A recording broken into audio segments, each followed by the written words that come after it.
So folks, this is a little driving video of my 1967 Cadillac Eldorado, which I just took out of storage today.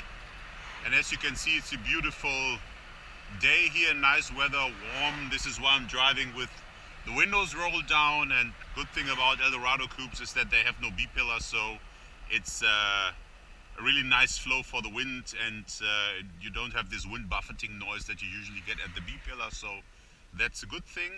I checked the air conditioning, it's working, so all of that is good, but I'm just trying to put a few miles on this car, which is obviously a stock car. We didn't change anything on the mechanical side, just the optics. We repainted this car. It was originally a turquoise car, it's now dark blue. We re-chromed the rear bumper and some other small things. Mechanically, this car really drives very, very well. It drives like new. Doesn't have too many miles. Odometer shows 89,000 miles. So it's still in very good shape. At that point, Cadillac was building cars that would last hundreds of thousands of miles. Very high quality. Only optical problem this car has, as you can see here, there are some cracks in the dash. So there's this dash mat in the meantime to cover this up. I don't know if it really makes sense to buy a new dash for that. I'm always on the lookout if I can find one. As soon as I find a dash for a 67 in the right color, or even if it's not in the right color, I will replace it. But you know, in the meantime, I just enjoy the car as it is, and you know, cruising around with it as we do today. So it is a from my point of view, it's the best looking Cadillac of all times. And well, you know, it was supposed to be the sporty Cadillac, and you know, but you know, with this size and everything, of course, it's you wouldn't call it sporty, although if you compare it to a Coupe de Ville or something like that, this definitely handles okay. On the other hand, I must say, I also have an Oldsmobile Toronado from '66, which is supposed to be the same chassis, the same E-body chassis, and the Toronado out-handles this by far, you know. So this is more a cruiser, not so much a sports car. But it's very good looking, and of course you want to be seen in it, driving it.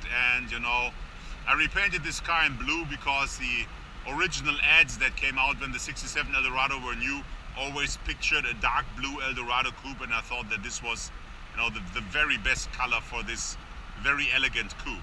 As you can see, you know, you can go through corners relatively quick. Steering is light but direct, doesn't have too much play in it.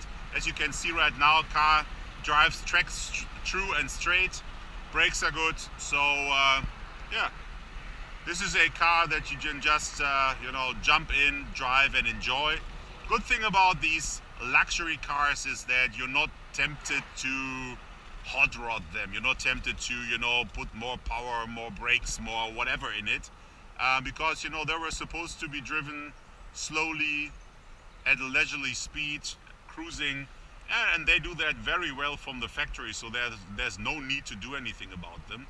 And well, I think that's a good thing. I have too many cars I'm working on, and you know, then you're driving them faster, then you get new ideas of what you could do. You know, it's never an end to make a car faster or stop or handle better. There's never an end to it.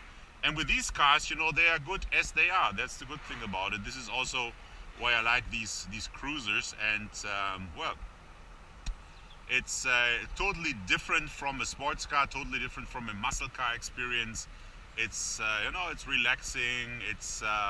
It's fun to drive slow. I mean, this I don't know how they did that, but with these cars, it's fun to drive slow. And normally, no matter what car you drive, you always hate to drive slow. But with these cars, it's actually a pleasure to drive slow. And the slower that you drive, the basically better you feel it. These cars are really relaxing, and only the Americans know how to do that, because you know, the American way of drive, if you drive there, everybody's really relaxed, nobody's speeding. And here in Germany, it's the total opposite. Everybody's always trying to go fast, and everybody's always in a competition mode. And you know, it's as nice as it is to be able to go fast on the Autobahn.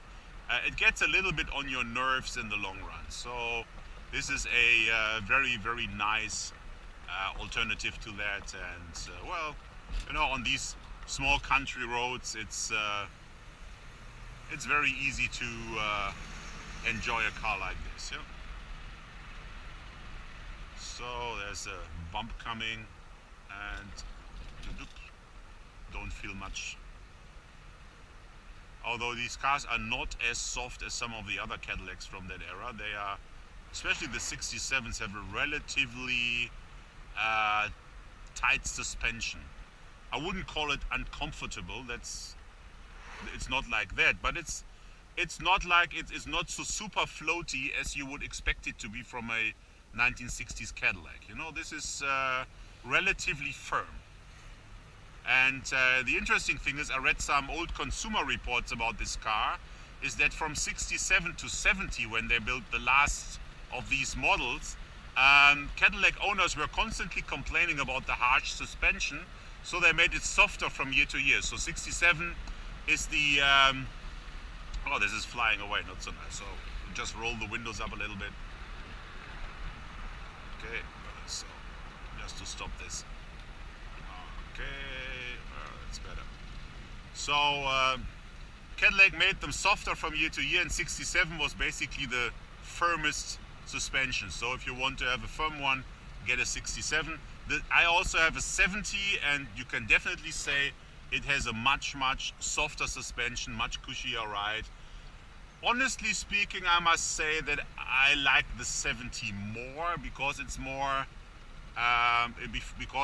soft and more comfortable than the 67. I mean, it's not that this is totally uncomfortable, but it is more close to a typical European ride that you have today. So you can feel the bumps. It's not like it's riding on a cloud. So if you want to get one of these cars, you know, pick your poison. Basically, if you want to have a tauter and firmer suspension, get a 67. If you want to have something super soft, get a 70. So, although on the other end, of course, you could always change springs or things like that, but I would say with these cars, it's all about originality, and it wouldn't make sense to change anything. So, yeah, on the plus side, you know, the firm suspension also makes the car corner relatively flat, although, you know, I'm not sure if anybody would really want that. But it's at least it's a car that's not totally out of control. It's not like, you know, when you go over a bump that it's, you know, shaking for 5 minutes or things like that. It's yeah, it's a relatively comparably modern experience, if you want to put it that way. The engine, 7 liters, is I would say it's adequate. I think at the time these were rated at something like, I don't know, 360 horsepower or something, or 329 horsepower. I'm not 100% sure, 325. But the 7 liter in this car is definitely more than adequate to move this car around. You basically never really floor it. It has enough torque from the get-go, and you know, it's just from time to time, just out of fun and acceleration, you just stomp it, and it's not slow. I mean, in its day, these were, you know, about 10 second 0 to 60 cars. But the interesting thing is that in those years, 1967, the Porsche was slower than this, you know, to 60. And anything around or below 10 seconds was considered a sports car. So these cars were pretty fast for their time. And even today, they don't feel slow or underpowered or something. I mean, that's what 7 liters of displacement do for you. That's the good thing. And of course, then this engine also runs very, very smooth, very responsive, very nice.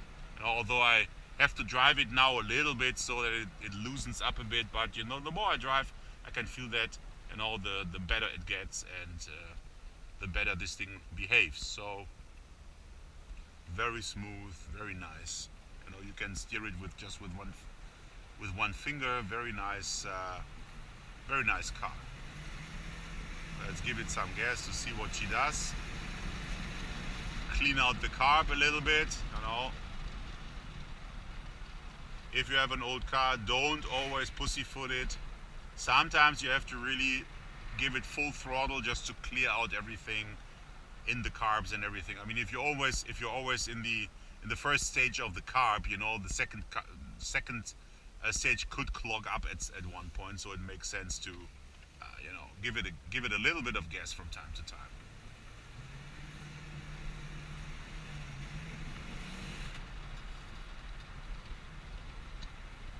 So works really well. So here's the pace where I want to wash this car a little bit by hand. So I guess this is going to wrap up this video, and we are going to